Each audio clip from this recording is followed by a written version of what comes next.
À Gaza, les scènes de guerre sont devenues quotidiennes.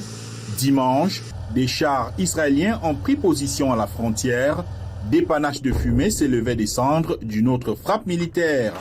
Un jour plus tôt, dans le centre de la bande de Gaza, des frappes israéliennes ont tué au moins 3 Palestiniens selon le ministère de la Santé du Hamas. Un journaliste de la société de presse présent sur place a confirmé avoir vu 3 cadavres. Le bilan officiel du ministère s'élève désormais à plus de 37 800 Palestiniens tués depuis qu'Israël a lancé son offensive à la suite des attaques du 7 octobre. Le Hamas et ses alliés avaient fait irruption en Israël, tuant 1200 civils pour la plupart et kidnappant quelques 250 autres. Depuis, Israël a juré d'éradiquer le Hamas et de libérer les otages. Lors d'une réunion de son cabinet dimanche, le Premier ministre israélien Benjamin Netanyahou est revenu sur ce qu'il a appelé la mission sacrée de libérer les otages, ainsi que les retards dans la conclusion d'un accord de paix.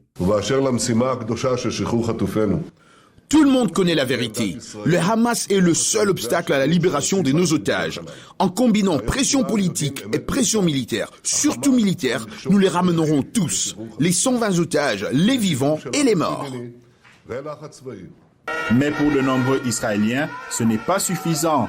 Des milliers de personnes se sont de nouveau rassemblées à Tel Aviv pour demander la tenue d'élections visant à destituer M. Netanyahou, tout en réclamant une action plus importante pour le retour des otages enlevés le 7 octobre.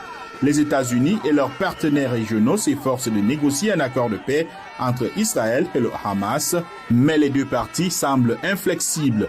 Le Hamas exige un cessez-le-feu total et le retrait complet d'Israël de la bande de Gaza, alors qu'Israël n'accepte que des pauses temporaires jusqu'à ce que le Hamas disparaisse.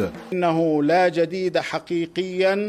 fois de plus, le Hamas est prêt à répondre favorablement à toute proposition garantissant un cessez-le-feu permanent, un retrait complet de la bande de Gaza et un accord d'échange sérieux. Le ministère de la Santé de Gaza, dirigé par le Hamas, affirme que la guerre a déplacé la plupart des 2,3 millions d'habitants de Gaza, dont beaucoup vivent dans des tentes alors que les températures montent à plus de 32 degrés Celsius. Les États-Unis restent le plus fidèle allié d'Israël en termes de soutien matériel et financier, mais les appels au cessez-le-feu se multiplient à mesure que le bilan s'alourdit. Vendredi, les Nations Unies ont déclaré qu'au moins 60 000 personnes ont été contraintes de fuir les zones situées à l'est et au nord-est de la ville de Gaza.